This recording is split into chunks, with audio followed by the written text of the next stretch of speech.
And to Francis Rossi, look out for Status Quo on tour. And thanks as always to Liz Barnes and Johnny California from Listen, who produce the show for Radio 2. The Rock Show will be back next week, Friday night at 11. And I've got more Sounds of the 70s next Sunday afternoon at 3. Coming up next, it's Rob Beckett. Johnny Walker saying take good care. This is Radio 2 on the BBC Sounds app, on your smart speaker and on 88 to 91 FM. BBC News at 5 o'clock. This is Nikki Cardwell. The Football World Cup is underway in Qatar, where the hosts are playing Ecuador. At half-time, Ecuador are 2-0 up. Earlier, the opening ceremony featured a performance from the K-pop band BTS and an appearance by the Oscar-winning actor Morgan Freeman. Ashley Brown from the UK Footballers Association is at the FIFA Fan Festival in Doha. He says most of the feedback he's heard so far has been positive. We've spoken to fans staying in some of the cabins and they seem quite happy with it. They said it's what they expected. They've got air conditioning that works and they're quite happy. We've spoken to others in apartments and villas. They also seem happy with what they've got. We have also heard from a few that are in other locations that are less happy and heard of some places that are unfinished. A murder investigation's been launched after 2 children, aged 3 and 1, died and a woman was left critically injured following a fire in Nottingham. Fire crews were called out in the early hours to reports of smoke in a first-floor flat in the Clifton area. Police in Colorado say a gunman who's suspected of killing 5 people at a gay nightclub is under arrest in hospital. A statement from the Q Club in Colorado Springs said it was devastated by what it described as a hate attack. At a news conference, the local police chief, Adrian Vasquez, gave more details. Initial evidence and interviews indicate that the suspect entered Club Q and immediately began shooting at people inside as he moved further into the club. While the suspect was inside of the club, at least 2 heroic people inside the club confronted and fought with the suspect and were able to stop the suspect from continuing to kill and harm others. We owe them a great debt of thanks. Rishi Sunak says more must be done to tackle climate change following the end of the COP27 summit in Egypt. The Prime Minister's comments came after a deal was reached to set up a fund to help poorer countries cope with the impact of global warming.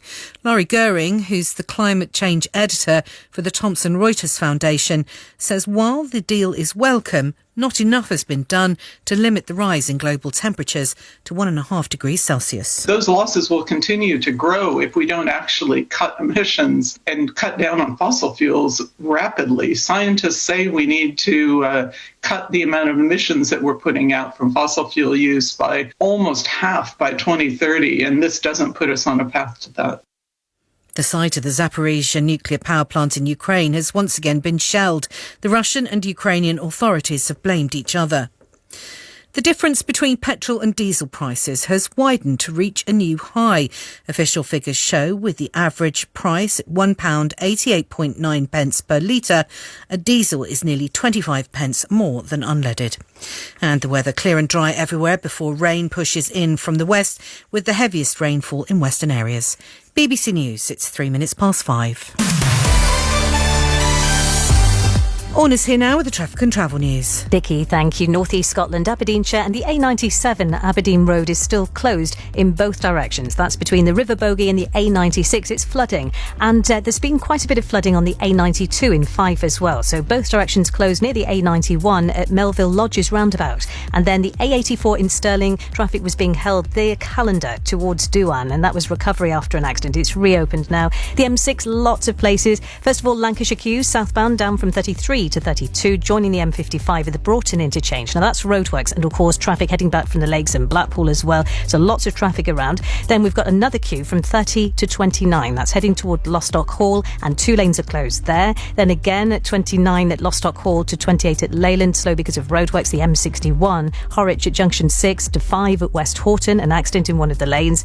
And then another queue for you is in North Yorkshire. The A1M southbound at 49 Thirsk to 48 at Boroughbridge, a vehicle caught fire fire there. It was very slow at the Chester end of the M56 at junction 14. There was an accident, but all lanes have reopened, so you're just looking at the queues there now. The M42 still slow. That's at Solihull at junction 5. That's after an accident which cleared. The M5 southbound 7 at Worcester. There were 2 lanes closed there, queuing traffic because of repairs.